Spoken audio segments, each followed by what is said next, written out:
showtime. Welcome into the SEC Pub.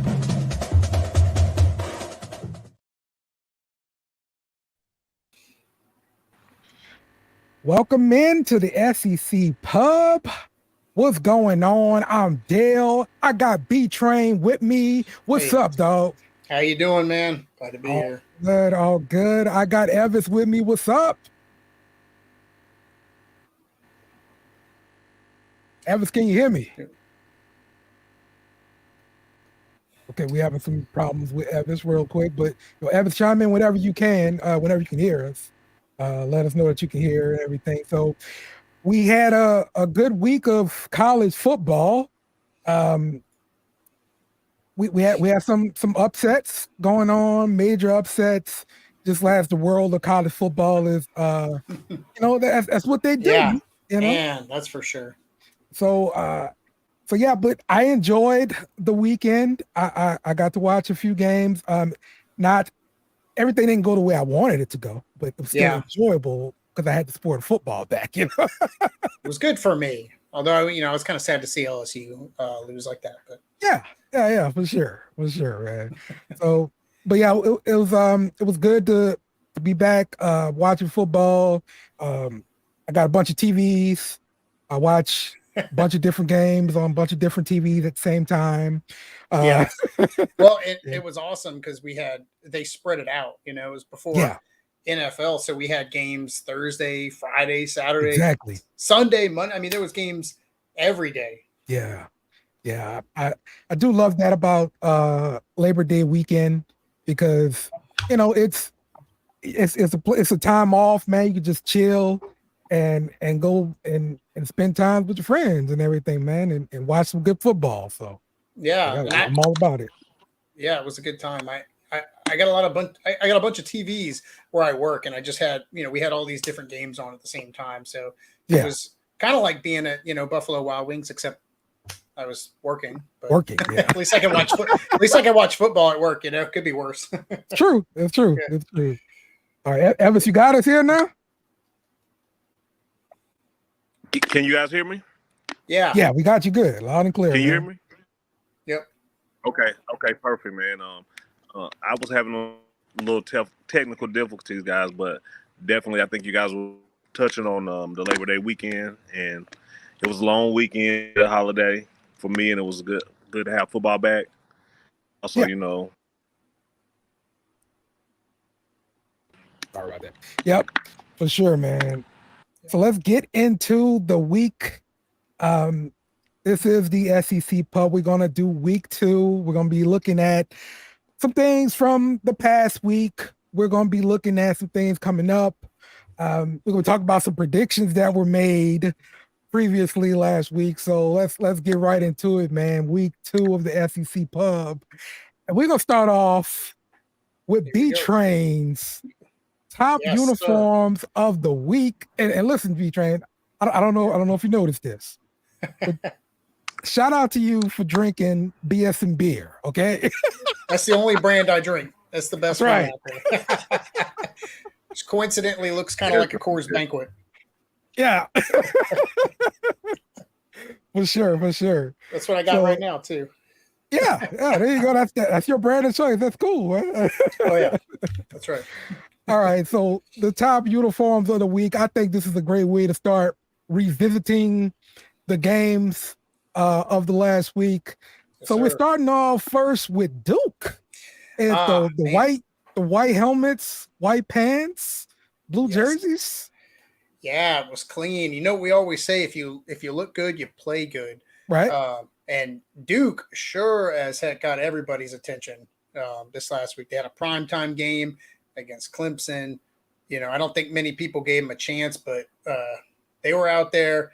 All of America saw them. I thought it looked good. I kind of like the font and the typeface on the helmet. I'm not always a big fan of that, but I thought it looked classy. Right. Just a clean, simple, minimalist look. They looked great out there, sticking it to Clemson. Great game. Hey, they pulled it out. Clemson. Yeah. Like when you text me like Duke is gonna beat Clemson. Yeah. I was I was like, it's got to be like he playing a game or something. That wasn't in the script. Right? What in the script there?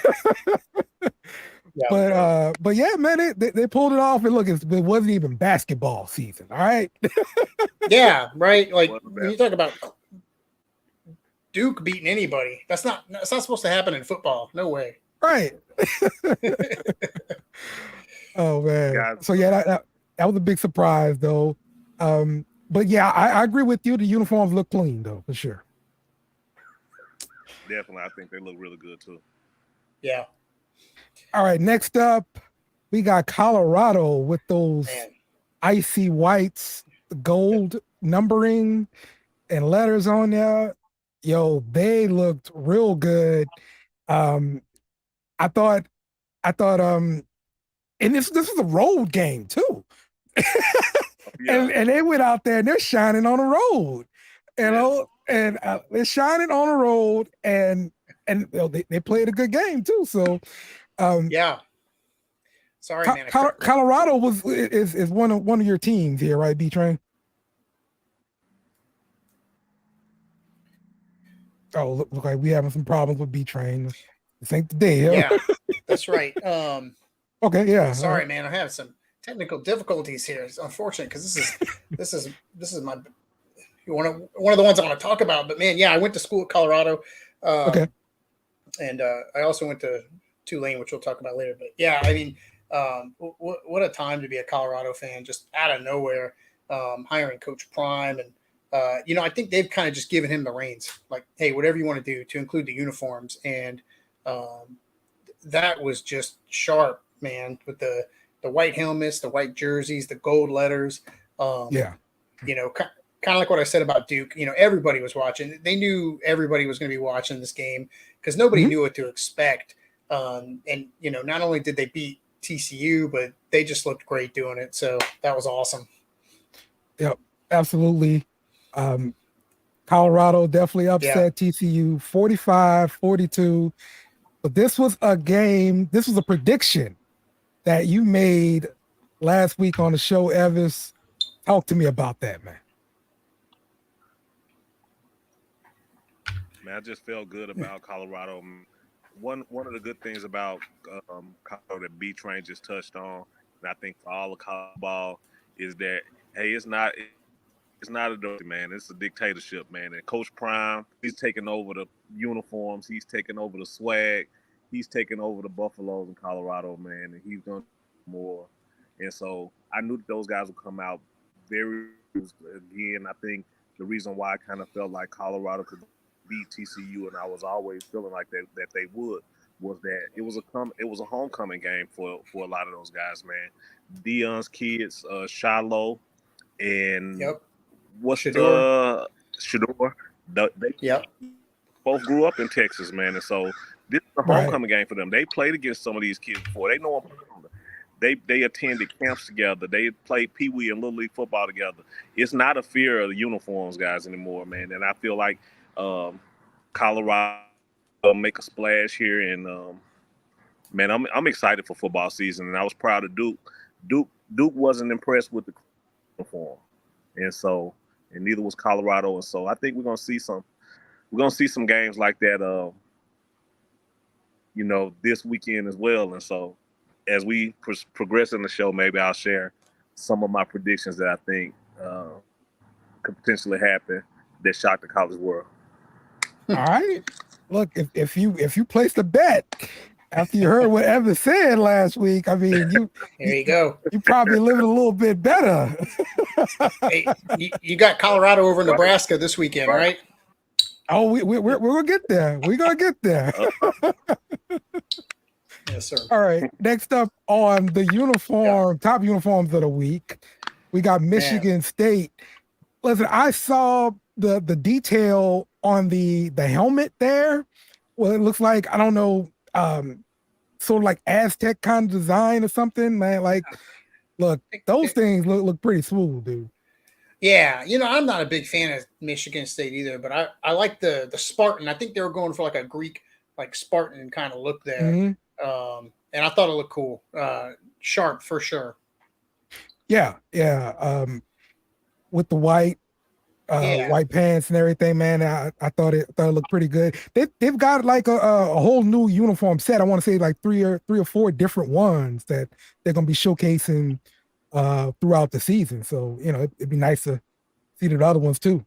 Yeah, it'll be cool to see what else they roll out this year. Hey guys, Oregon changed recruiting and uniforms didn't they about 10, 15 years ago when they partnered with Nike. Yep. And I mean, they really those colors are so fun at Oregon. And just think about having field night at Nike, giving you free range to just make designs for whatever you like to have. And the chrome helmets was something that I always thought was very sharp. Yep. Yeah. That Oregon kind of, I think they're the first team that I seen display those helmets. And man, it started a snowball effect with all the college football.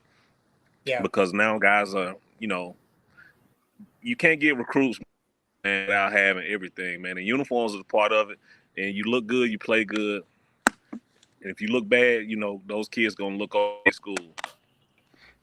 That's for sure. I've heard several different players, and I'm talking about NFL players now, and maybe retired NFL players. They will tell you during their recruiting trip, it came down to, this was a Nike school, and that was Adidas school, and so I went to a Nike school. Like it really comes down to that. No kidding, man. Oregon really started that, and I don't know why the NFL hasn't jumped on that yet, man. The NFL is just so tight with their rules and their controls. It's like you can only get 2 or 3 different uniform combos. They're always 2 or 3 years behind, bro. Always. Yes. Yeah. It's frustrating. Yeah. Yep. All right. Up next, we got Tulane as one of the top uniforms for the week. A real classic look. I really love the helmet. Yeah. Because it's not like just the big shiny helmet's got that kind of matte kind of look to it, but still sparkly. It's like pearlescent, I think they call it. Okay. But man, it's just how can you beat that? I love the color scheme, the logo, that, like you said, that pearlescent kind of matte helmet. It just pops, man. It looks good, and of course I'm biased, but it's just nice seeing. Even the last couple of years when they weren't that great before last year, they got good looking uniforms, and it's got to help with their recruiting, man. Like now everybody sees them. That was a good combo, and I expect that throughout the rest of the year, all the uniform combinations that Tulane wears is going to look good. Yeah, I want to say it was Tulane Equipment or something like that on Twitter. Yeah. You can follow all their uniforms, and they do a pretty good job with it, man. Yeah, that matchup with them and Ole Miss is tomorrow. I think that's going to look good. That's going to be a good looking combo. Yeah. Well, we're going to pick that game too coming up here in a second. So let's talk about the win last week. Tulane over South Alabama, 37-17 here. How do you feeling about Tulane? I felt great after last weekend watching Colorado win, and then just Tulane just kind of quietly dominate South Alabama, which I figure most people probably thought they would, but still South Alabama was a 10-win team last year, and Tulane pretty easily dismantled them. The only thing I was a little nervous about towards the end, and no one seems to be talking about it online, was that their quarterback Michael Pratt, looked like he got banged up a little bit, like he hurt his leg or something towards the end. So I'm assuming no news is good news there, but he looked great. He only had one incompletion. And really, that incompletion was a drop by the receiver. He just looked surgical out there. Yeah. And the running game, too. They lost Ty J. Spears, but, they were kind of going with a committee approach there. Okay. And their defense looked really strong, too. I know we'll talk a little bit more about that, later on. But I thought it was a good game. That was a comfortable way to start the season out. We'll see when they play SEC competition what they look like, but I think for us Green Wave fans, we're feeling pretty good right now. Okay, so the overall outlook, you have a prediction as far as how many wins? Yeah, I see no reason why they can't get to at least 10 wins again. Now They might lose tomorrow. I mean, they're playing Ole Miss, who's ranked 2, but after that, their schedule softens up significantly, and they don't have the 2018 NCAA champs UCF in their conference anymore because they left the American. Where did they move to? They're in the Big 12. Oh, wow. Yeah, which Okay. was probably a good move for them. And definitely more money. Yeah, that's for sure. For better or worse, it makes it should be a little easier for Tulane this year. So I mean, I don't see why they can't kind of cruise to another American Conference title. Now, whether or not they'll be as good as they were last year, I don't know. It really they picked up steam later in the year last year. Like they actually, even though they're a 12-win team last year, they lost to Southern Mississippi early on, but they're looking strong out the gate here. So tomorrow will be a really big barometer when they play Ole Miss, and I think that's going to be a tough game. But it's kind of hard to judge, right? Because Ole Miss hung over 70 points, but it was on against Mercer College. Right. I don't know anything about them, So I couldn't find it on the map for sure. Yeah, and I don't think they're quite as good as Southern Alabama, who's not a powerhouse by any stretch of the imagination. I did think it was a little messed up, and don't get me wrong, like SEC is the best, and I love them, but Tulane didn't move up at all. They were ranked number 24 going into that game. They won convincingly, come out as 24, whereas Ole Miss beat Mercer, and then they move up a couple spots. Oh, yeah, a little bit of bias there. Huh? But hey, well earned, right? The SEC, I think, has kind of earned that, but Tulane's just kind of up and coming. But I predict they're going to win. But it is going to be, it's going to come down to their defense. They're making tackles really good. I don't think Ole Miss is hanging 70 points on Tulane. But Michael Pratt looks great. They got a strong committee of running backs, good stable there. I think they're going to be able to beat them. And maybe 31 to 27. I think it's going to be brutal. It's going to come down to the end. Maybe come from behind. But that's going to be a good game. And I just want to remind all the Ole Miss fans out there that might be listening that Tulane actually has won the SEC more recently than Ole Miss has, and they haven't been in the SEC in over 50 years. So, 2 of the founding members of the SEC right there. Wow. Yeah. Old time rivalry. There we go. All right. That's some good information. There you go. All right, Evis. It's time to talk some Arkansas. And Arkansas had their tune-up win over Western Carolina, 56-13. What'd you think of that game? Hey, I was in the stadium, man, and I'll tell you guys, man, we talked about some uniforms earlier, man. In Arkansas, those uniforms look good in War Memorial Stadium.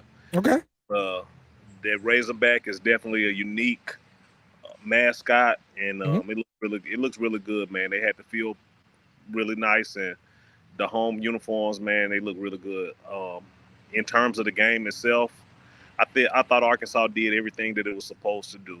They looked well.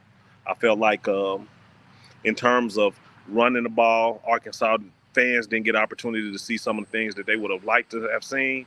But when you play a team like that, I think they would prefer to give up some passing opportunities versus run.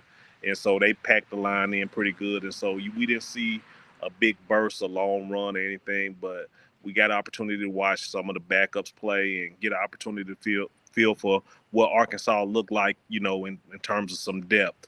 And so I was satisfied with the way they played. They control offensive and defensive line. And so that's what it's about, and that's what it's going to take in the SEC. Yeah, you're right. It's all about that line, baby. So you mentioned running back, but are they having some kind of issues going on as far as injuries and everything going on right now with Arkansas running back room? Well, it's not anything to be taken very seriously. It's going to be some precautions taken this week with Rocket Sanders. Rocket Sanders he was banged up a little bit with a leg injury. Again, I don't think it's anything for Arkansas fans to be worried about at all. But, with the Arkansas schedule, they're going to be able to keep him in the stable this week. And we're going to get an opportunity to see Green, who's had some really big games at Arkansas as a running back. You have Dominion there. and there's a return of another running back who actually had went out last year with an injury, and he's coming back. But I think it'll be fun. It'll be a opportunity for these guys to compete, to show themselves as the second running back for the Razorbacks. And I think those guys are all really close, and they can play anywhere in the SEC.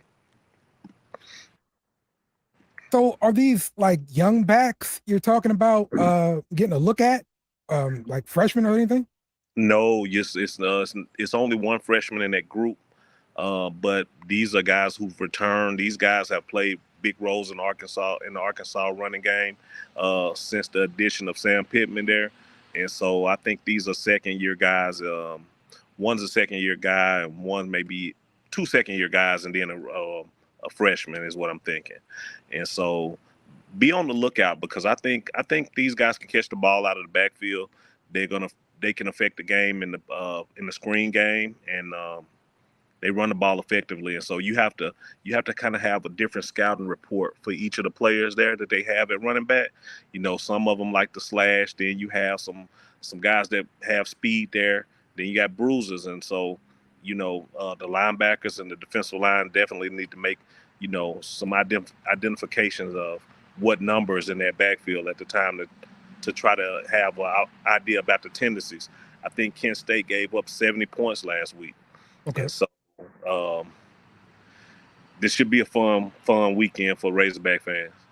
Did you guys get to look at your backup quarterback at all? We did. They brought him in, and he's a local guy. So some quick Arkansas facts for you about the Arkansas backup. This guy that's the backup, he's the half brother of Dre Greenlaw, who played linebacker at Arkansas. He was an all-SEC performer, and he's a starter now there at the San Francisco 49ers. And so they just have a family connection there. He played ball over at North Carolina, and he transferred to come back home after the COVID year. And so he came into the game, he threw a touchdown pass, and Arkansas has a very, very serviceable backup quarterback in this kid. Okay, so if I'm not mistaken, I'm looking at our lads, and I believe his name is Jacoby Criswell, redshirt junior. That's correct. Transfer from, let's see. North Carolina. North Carolina, okay, yeah. That's it. Played his high school ball at Morrilton, Arkansas born and bred. Uh-huh. And, a lot of people around Arkansas are actually excited about him as well. Yeah, it's good when they come back home, man, because, listen, I always say just in general, when you're choosing a school, you probably should think about after football as well, because when you go to retire, you can always get a job back at home. Like, you can sell cars, you can sell houses, you can do whatever. You get on radio, you can do whatever because you're a homeboy. They love to see you. So I always think about that when you pick your schools, y'all. I'm telling you. That's something that I thought about. You know what is hard to do though, Dale, in that regard? It's very hard to talk to an 18-year-old kid. Yeah, it is. And sell them that their business. Man, when you can run fast and you can jump high, man, and you look the way some of these guys look physically, man, the sky's the limit for them. And so they entertain all options, man. And so there's definitely some longevity in being able to return home and have a good, clean name at home. Yep. And that won't, people just enjoy being around you. Yep, exactly. All right.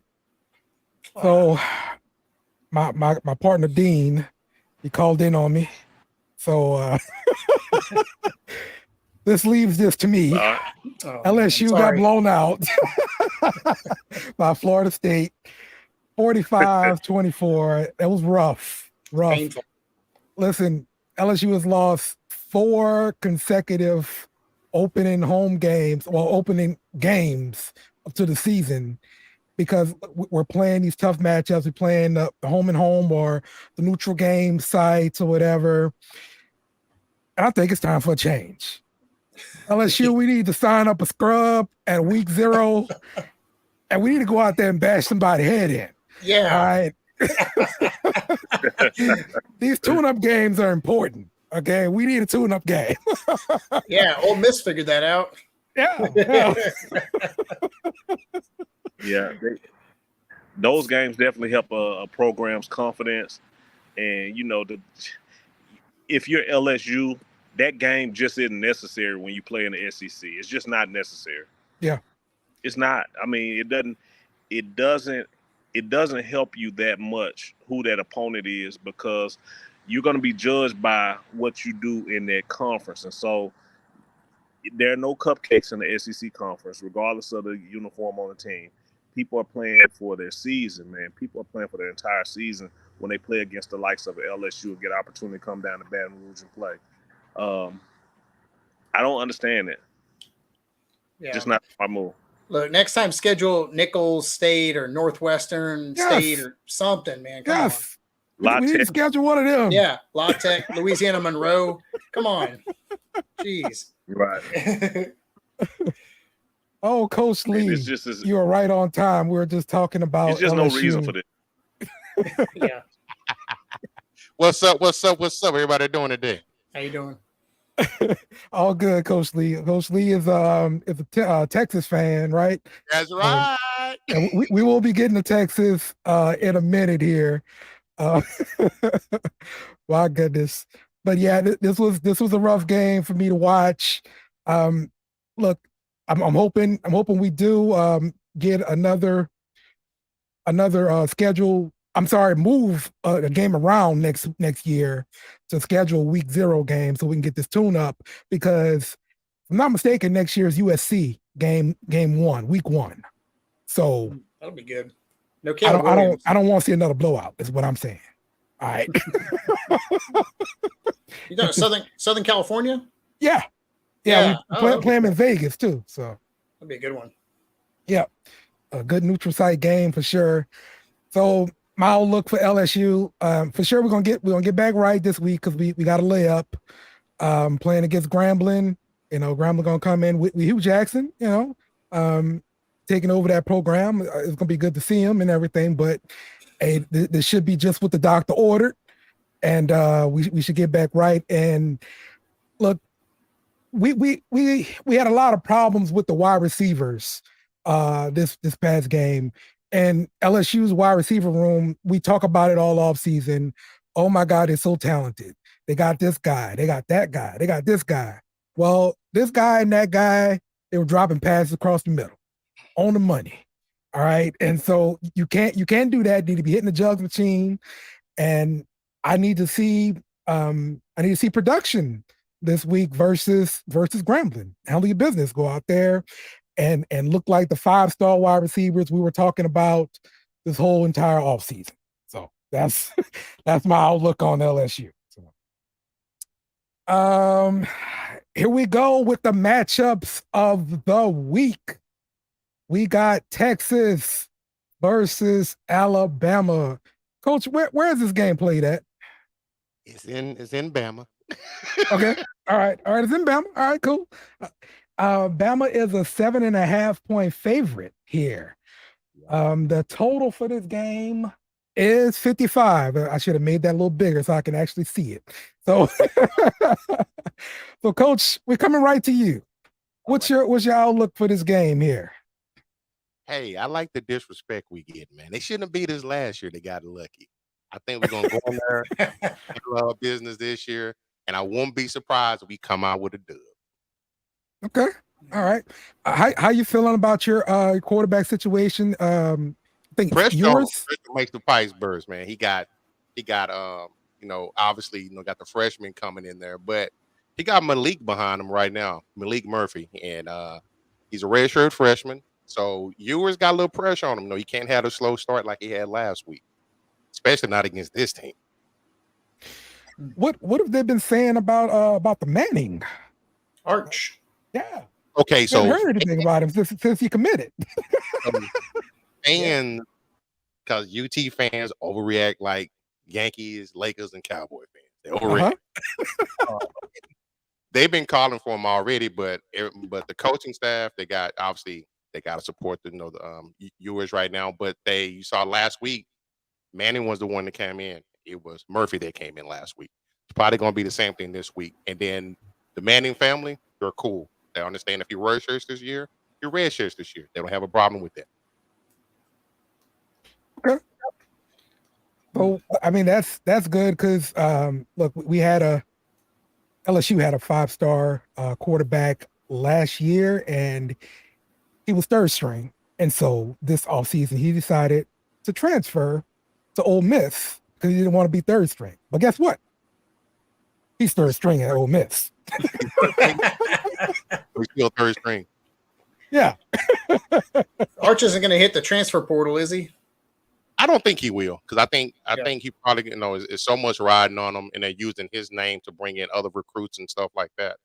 So I think the family coming out publicly and saying they understand what this year is about. They want to get in, learn the system, even though he did get there back in January, but they don't want to force anything. Okay. All right. Well, so B-Train, you got any thoughts about this game, Texas versus Bama? Man, this will be a good one. This will be a good one right here. And I think that for Texas, now is the time, because I think a lot of the other teams in the SEC smell blood in the water with Bama. So this could be a statement game for sure for Texas. And I think, most of America is probably rooting for them. Yep. So this is going to be the last year Texas is in the Big 12, right? And so then y'all come to the big show, right, Coach? Yep. That's right. And then next year, y'all going to be able to hear that.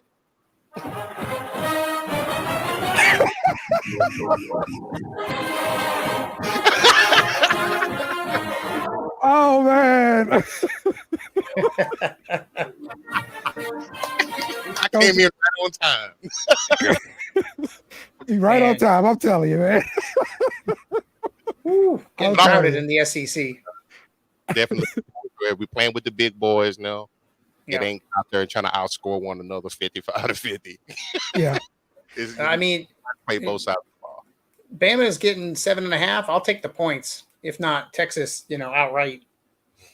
Yeah. That's a lot. Especially this Bama team. I'm not coming into it. I'm not feeling the warm and fuzzies like we normally feel from a Bama team. It's like they're trying to find an identity. Now with the NIL in play, a lot of guys can go up and they can get paid other places. They can still play on TV. They can still get drafted. They don't have the market cornered anymore. Yeah, I do believe you're right. So Alabama, the quarterback situation is, that's what's bothering me with them. I want to say, well, I talked to like another Bama fan at some point. They liked the way their quarterback looked last week, but they say they have one that's like a Jalen Hurts clone. That's what they said, and then they have one that's more of a passer. So I don't know which one starts. I don't want to say the Jalen Hurts clone starts. So ended up getting benched when he was there. Okay, yeah, exactly, yeah. I think they're saying Milroe is going to start. Jalen Milroe. Okay, yeah, that's him. That's him, Milroe. Sophomore. Yeah. Yeah. From Katy, Texas, out of Houston area. Ooh. Oh yeah. So he's going to be playing for something there. He is. And that's the biggest thing that I like about Oklahoma and Texas moving to the SEC, because a lot of talent would normally lose to the SEC. We may be able to retain it. Yeah, for sure. I mean, look, everybody recruits Texas. Of course, you got to. So, yeah. Well, I mean, the first. I mean, that was a big surprise to me seeing Arch Manning, committing to Texas there, as opposed to, one of these teams that's been in the SEC. So I think that that's a big sign right there. And then with them going to the SEC, I mean, I think this year they have a chance to make some good statement wins before next year. And I think they got a lot to look forward to. Coach, how you feeling about the NIL situation in Texas? Because, I mean, it seems like you guys are getting a lot of recruits now. Yeah, we can legally pay them now. That's right. Legally. Now, I was talking to my dad about this last night. I'm a big proponent, because I remember being a athlete in college myself, and sometimes you flat broke and have a lot of stuff. Yeah. being able to see these young men be able to capitalize off their name, image, and likeness, I like it. The only thing that will probably do different, instead of putting that amount of money into their hands right away, I will put that into a fund to be available for them for either when they leave for the draft, they graduate, or they leave school. That It's makes sense. Yeah. Makes sense because I mean it's a lot of money to manage for a Yeah. kid, and I'm You still waiting on the man. You're still trying to decide, is this the right school for me? Because especially with the transfers that happen, it's a lot going on, and then you got a large lump sum of money that somebody just puts on your lap. I'm still waiting on the tax problem to come through because something's going to happen with taxes. Uncle Sam want their money. That's gonna be Uncle Sam gonna be looking for you. Oh yeah. This is a wild west right now with the NIL. Like, who knows how this is going to play out? Yep. So, all right, let's go to the next game. We've got Nebraska versus Colorado here. Man, Let's see, Colorado is a 3.5 point favorite. yeah. So that's funny just because look, last week they were a big underdog. Yes. Yep. 20 And- points. Yeah, Vegas quickly corrected that. They must have lost a ton. Yeah. And they're playing at home, and this is Dion's first game at home as a Colorado head coach. And I don't know why they're only 3-point favorites. I did not think Nebraska looked very good. Exactly. Yes, I didn't think Nebraska looked good at all. And this is an old school rivalry. In fact, I wish that Nebraska was still in the Big 12 with Colorado going to the Big 12 next year. Because I would love to see this again every year. But, hopefully they schedule it as often as possible. But, I think that, to me, the easy money here is Colorado. And more than covering that spread. Yeah, I agree with you. Yeah. Coach, what you think? I'm with you all. I think Buffaloes are going to cover. I think Dion, I believe before last week, can't bet against Prime, man. He has high expectations for his players. They know if you're not there, he's gonna find your replacement. Just like the story with the young man from TCU, Sanders, a running back. Yeah. They said that when he got hurt, Dion went out there and he was trying to encourage him to get back up because he's like, if you don't get up, y'all don't have a chance. That's But right. then after the game, he gave him some love and stuff like that because he tried to transfer to Colorado, but Dion wouldn't let him transfer because he had an injury history. And that's too many Sanders on one team. I know, right? What'd it be like 4? I think. Yeah, that's right. Right. That's a good point. Look, there's no way I'm picking Nebraska because, look, I saw Sanders completing all kind of long balls, pretty long balls. Yeah. Well, he looked against TCU like he looked when he was at Jackson State. You know what I mean? And now he's playing a team that was just in the national championship. Now, maybe they didn't deserve to be there. I don't know. Neither here nor there. Regardless, they were one of the best teams in the country last year. And Shedeur Sanders looked just fantastic. Just first game, smashing school record for yards in a game. He looked unstoppable out there. He was a lot of fun to watch. And I'm really looking forward to the kind of numbers he puts up tomorrow. Heisman? Yes. And him and Colorado has 2 Heisman candidates right now. They got him and Hunter. Yep. You agree, Coach? I agree, man. They got 2 over there, and they're saying, was it cornerback Travis Hunter or something like that? Yeah, Hunter. They said that he could easily go. He has a potential and a ceiling to go in the first round on either position, offense or defense. That's how skilled this young man is. Yeah, just like Dion back in the day. Yeah, look, he played both last week, offense and defense. 100 plays, I think. Yeah. He was out there a lot, and the announcers, all the talking heads, all the experts out there just kept talking about how he was going to get tired, and now's the time to target him. But no, he never ran out of juice. Great shape. I heard Dion say in a press conference that as far as Travis, for him, he's got a little bit of a different schedule than everybody else. I think he said he definitely gets a day off. Sometime he may get 2 days off during the week, as far as practice is concerned, so he can stay fresh. And then he was talking about, the situational practices that the teams do. They can be doing a 2-minute drill, and then in the middle of the drill, he's going to blow the whistle and they're going to run 7 gassers. That's how he's always going to have them ready to run the entire time from the first through the fourth quarter. There's a reason why this dude was the #1 recruit coming out of high school a couple years ago. Absolutely. Now, if he really wants to impress me, he'll do that and play professional baseball at the same time, just like that. Man, I know that's a basketball game. I sure saw him playing some pickup, man. He gets a pretty good game there. All right. Yeah, he's a baller. Or what? Sanders has an L and a D on their jerseys for leader or dog. Yeah, he's a dog for sure. That's also unique in college football about Colorado. So yeah. I like that. He does it different. He's unorthodox. He was always, as a player, coming out of college, he was different. In the NFL, he was different. He's always been a different guy, and he just exuding that energy and that charisma to his team. That's why you got to believe in what he's doing there. Now, is he going to win the championship this year? Heck no. But at the same time, this is just a launching pad for what's coming.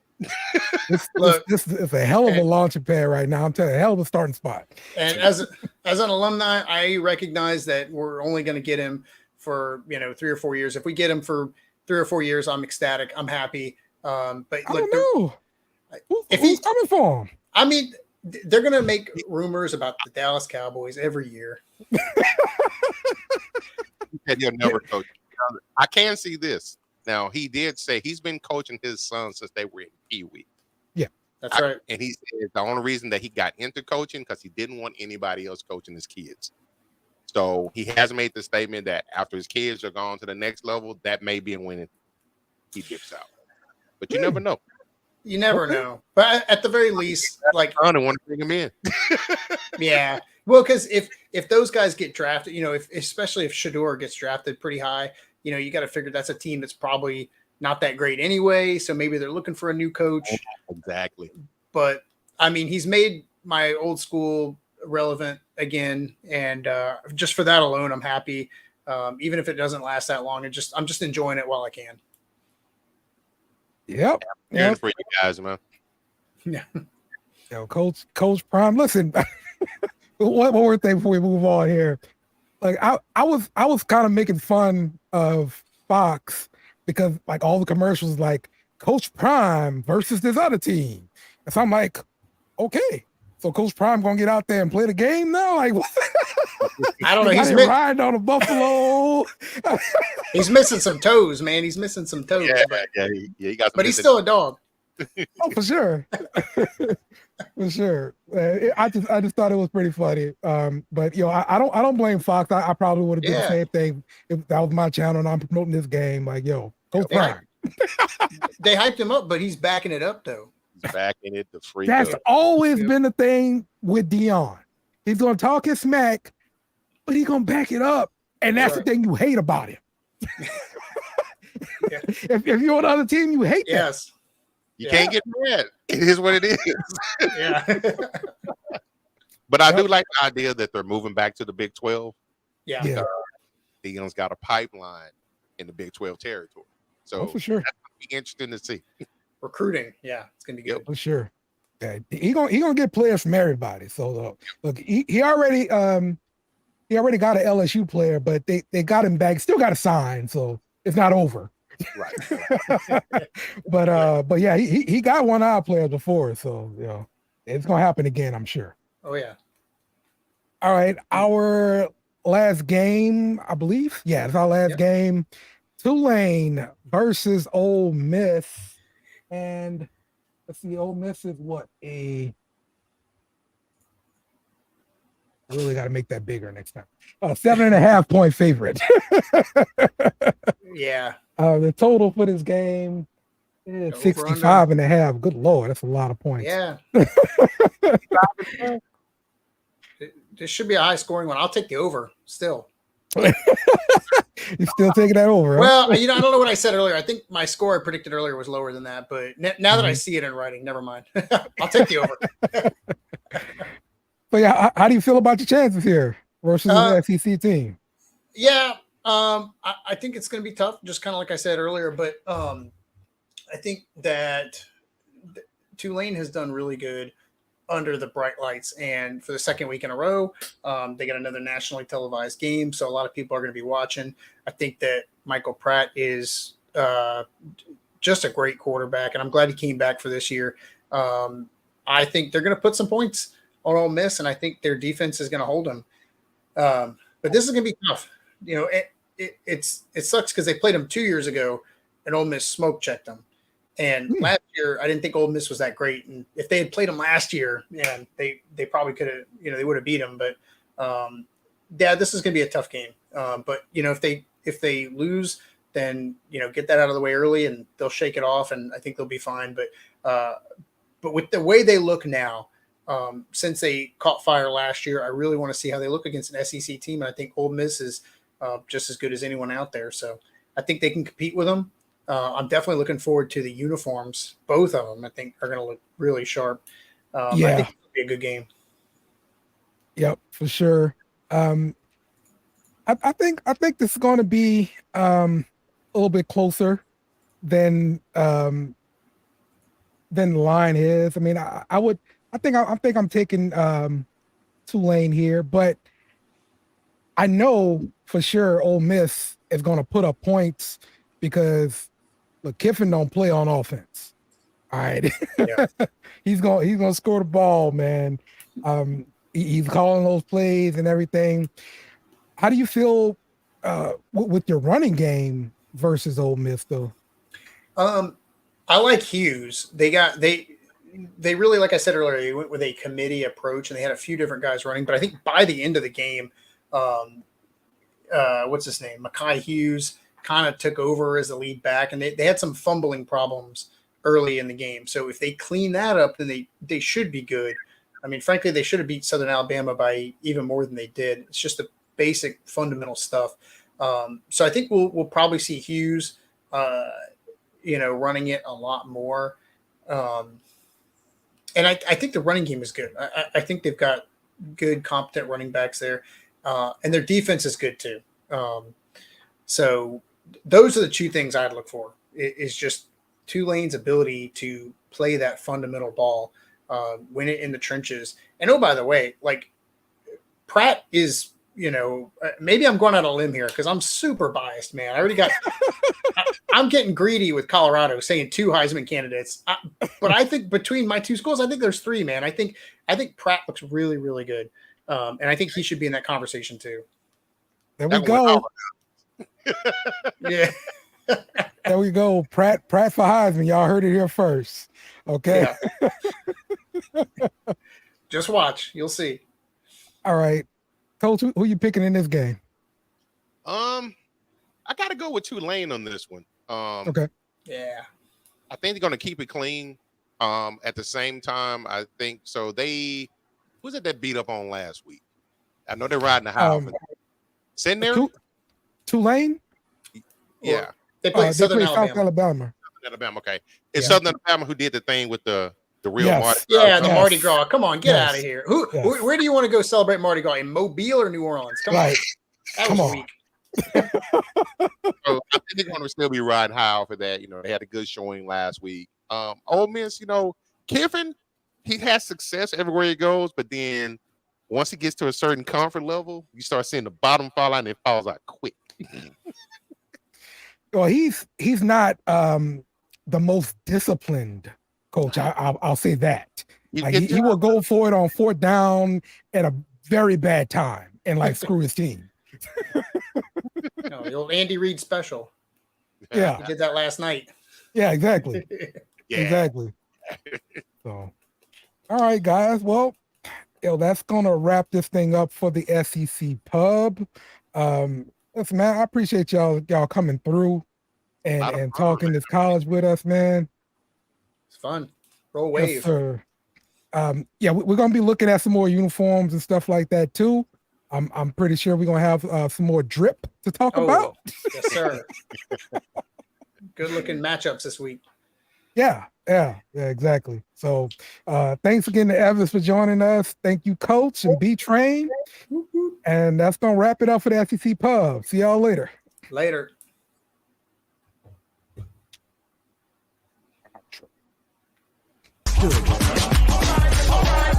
Remember to follow us on social media at BSNBeer Media. Also, smash the like button on YouTube and share with friends.